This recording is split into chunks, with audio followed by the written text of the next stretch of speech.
tunggu. Sebelum kita tanya-tanya lagi ke Bu Dekis, saya ingin komentar Anda melihat atau mendengar cerita ini. Saya boleh nanya? Oke. Biar nggak makan gaji buta gitu.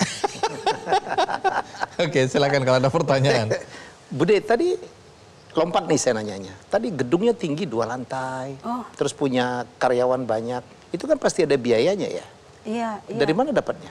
Kalau bangunan itu kami hanya memiliki hak guna selama warga masyarakat masih memerlukan tempat itu. Nah kalau relawan-relawan ini ya alhamdulillah. Itu gedungnya punya siapa? Punya Ibu Ani Hasim. Dipinjamkan? Mbak Rahayu Saraswati.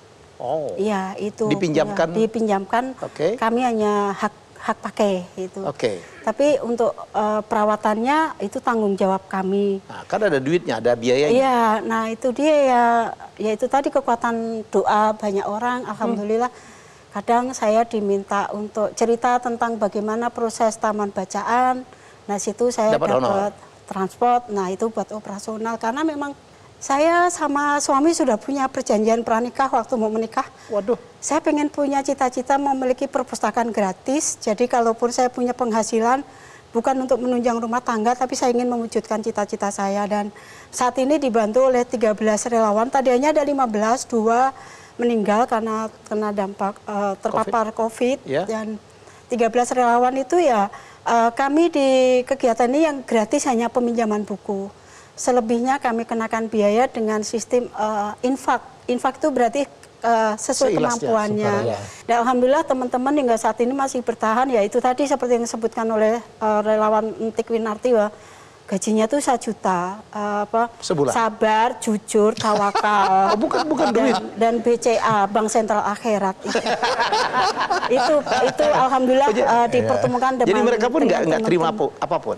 Tidak ada apa-apa. Jadi makanya kalau nanti kadang-kala ada orang tua yang datang ngasih makanan. Koleksi bukunya berapa banyak?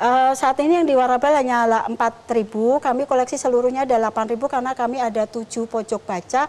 Kenapa pojok baca? Karena ada beberapa anggota baca yang rumahnya jauh, kalau datang ke kami itu untuk naik ojek aja ongkosnya 30.000. Jadi akhirnya ya udah kalau memang bersedia kami akan ini pinjamkan buku, dan nanti setiap 3 bulan sekali kami rolling buku. Ya. Bukunya selama ini dapat dari mana, Bude?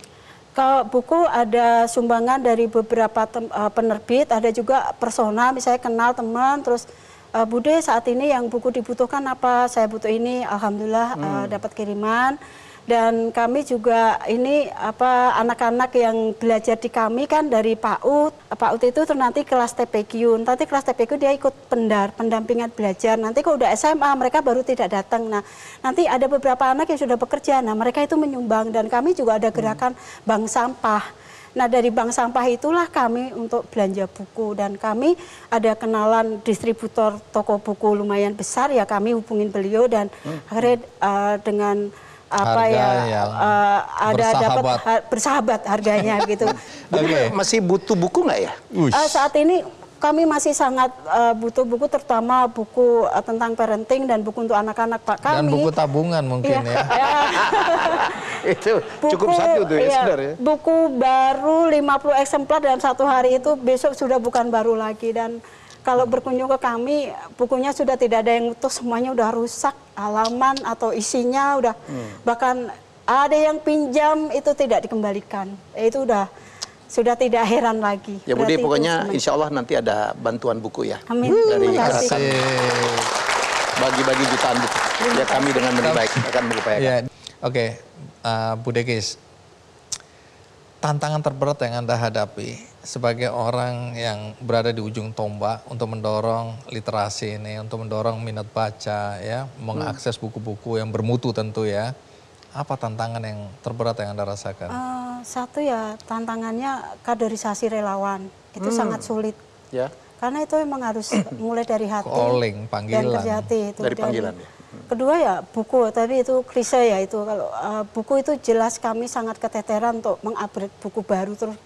Ya itu jadi warga akhirnya pada mendonasikan sampah itu, dan alhamdulillah sedikit terpenuhi dari situ, walaupun kan tidak semua keinginan kita itu bisa terpenuhi saat itu. Saya bilang kita berdoa terus, bekerja terus, tapi kalau tidak dipenuhi saat itu berarti kita akan dibahagiakan di nanti. Kan semuanya akan indah pada waktunya seperti yang kita baca di novel.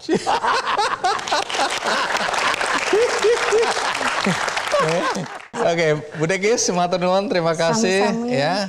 Jangan lupa tagih janjinya Ya, untuk insyaallah. dapatkan buku melalui gerakan berbagi jutaan buku untuk Indonesia ya. Sekali lagi terima kasih. Jadi Bung Helmi, Yes. Kick Andy mulai bagi-bagi buku itu sejak 2007.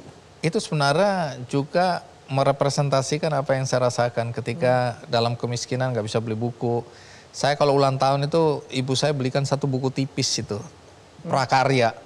Tapi saya tahu betapa dahsyatnya buku prakarya karena begitu saya baca, saya bikin prakarya dan semua murid dan guru kagum. Jadi saya bilang, oh ternyata siapa yang menguasai dulu informasi, dia yang leading gitu loh. Ada kesadaran dari kecil. Ya. Dan saya sembunyikan, saya nggak kasih tahu ke guru saya bahwa itu saya dapatkan dari sebuah buku tipis yang hadiah ulang tahun ibu saya, ulang tahun saya yang dikasih ibu saya. Jadi sejak itu ada kesadaran bahwa buku itu penting. Tapi karena miskin, nggak bisa beli buku. Nah setelah itu saya dendam. Saya bilang satu hari nanti saya akan bagi-bagi buku untuk orang-orang miskin. Waktu itu ngomongnya gitu, Bu. Begitu ada acara Kick Andy, terus teman-teman bilang, harusnya ada sesuatu yang kita kasih ke penonton apa? Aku bilang buku. Kami suka guyon karena ada penonton-penonton setia yang bisa 5 tahun nonton acara Kick Andy terus-menerus di studio. Hanya untuk minta ngambil bukunya aja? Motifnya saya nggak tahu waktu itu. Tapi saya selalu nyindir mereka. Jadi udah berapa tahun? 3 tahun saya Pak Andi. Ada yang 5 tahun, saya 5 tahun Pak Andi. Ngapain nonton Kick Andy 5 tahun? Mereka cengangas-cengangas, saya bilang saya tahu nih. Pasti minta buku, gara-gara buku. Dan pasti sudah punya perpustakaan di rumah masing-masing. Saking lamanya kan. Guyonan saya terbukti juga. Iya. Hari ini saya mengundang salah satu penonton. Dia hanya nonton 1 tahun. Tapi dari situ dia menggerakkan perpustakaan di desa dia. Dari buku Kick Andy? Dari buku Kick Andy modalnya. Nah, bagaimana ceritanya? Ikuti terus Kick Andy.